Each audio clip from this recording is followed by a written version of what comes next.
حي على الصلاة.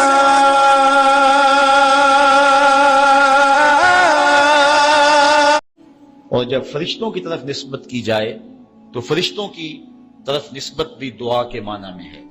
اور جب ہم اللہ کی بارگاہ میں یہ دعا مانگتے ہیں کہ اے اللہ اس پیارے محبوب علیہ السلام پر رحمت نازل فرما، تو یہ اللہ کی بارگاہ میں گزارش ہوتی ہے.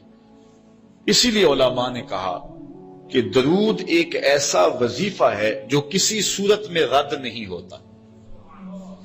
چونکہ ہم یہ کہتے ہیں اے اللہ اپنے پیارے نبی پر رحمت نازل فرما، وہ تو پہلے ہی فرما رہا ہے، تو ہم کہیں یا اللہ اپنے نبی پہ رحمت نازل فرما، تو کیا اللہ فرمائے گا کہ میں نہیں فرماتا؟ اس لیے یہ ہو ہی نہیں سکتا. علماء کہتے ہیں کہ جو درود ہے وہ بہر صورت قبول ہوتا ہے.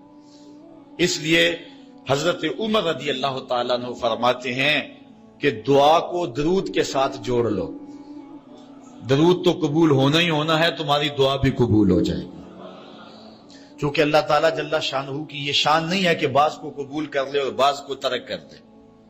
ہماری فقہ کا بھی مسئلہ ہے، اگر آپ نے کسی سے سودا لیا ہے، اس میں کوئی ردی چیز آ گئی اور کچھ صحیح آ گئی، اب یہ نہیں آپ کر سکتے کہ جو صحیح ہے وہ رکھ لیں اور ردی واپس کر دیں.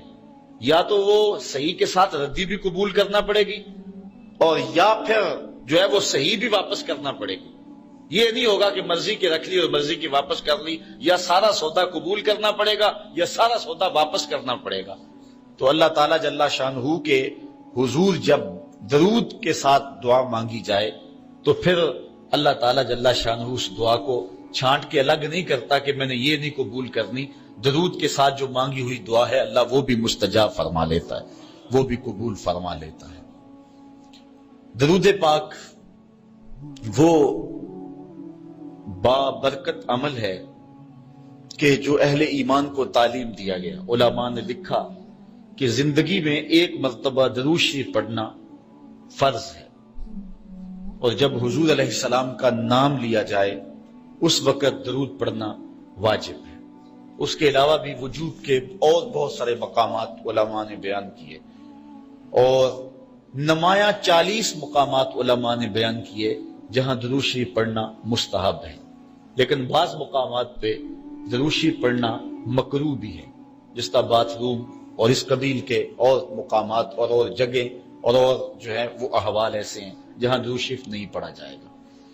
باقی درود شریف وہ بابرکت وظیفہ ہے، وہ مقبول بارگاہ عمل ہے کہ جس کو جتنی بار مرضی پڑھو، ایک تو طبیعت میں اکتاہٹ نہیں ہوتی، انسان تھکتا نہیں، اور دوسرا اس عمل کی برکتیں اتنی ہیں، اس کا ثواب اتنا ہے کہ حضور نبی رحمت صلی اللہ علیہ وسلم کا فرمان حضرت ابو ہریرہ رضی اللہ تعالی عنہ سے سماعت کر لیجئے کہ حضور علیہ السلام نے ارشاد فرمایا من صلی علیہ صلاۃ واحدۃ صلی اللہ علیہ عشرا، جو میرے اوپر ایک مرتبہ درود پڑھتا ہے اللہ تعالیٰ اس پہ 10 رحمتوں کا نزول فرماتا ہے.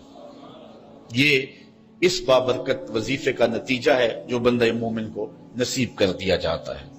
دوسری روایت حضرت انس بن مالک رضی اللہ تعالی عنہ سے مروی ہے ان النبی صلی اللہ علیہ وسلم قال من ذکرت عنده فلیصلی علی ومن صلی علی مرۃ صلی اللہ علیہ بها عشرا.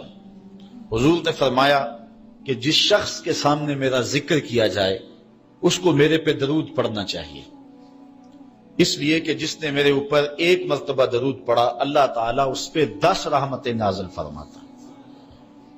علماء نے ایک بڑی خوبصورت بات لکھی، وہ کہتے ہیں کہ اصل درود پڑھ کر کے اپنے لیے رحمتیں طلب کرنا ہوتا ہے رب سے، کیونکہ مصطفیٰ کریم علیہ الصلوۃ والسلام ہمارے درود کے محتاج ہے. بندہ کہ میں درود پڑھ رہا ہوں، جب ہم نہیں تھے اس وقت بھی مصطفیٰ پہ درود پڑھا جا رہا تھا. جب کائنات کو خلق وجود بھی نہیں دیا گیا تھا مصطفیٰ پہ درود اس وقت بھی پڑھا جا رہا تھا. تو یہ ہم اپنی سعادت مندی حاصل کریں.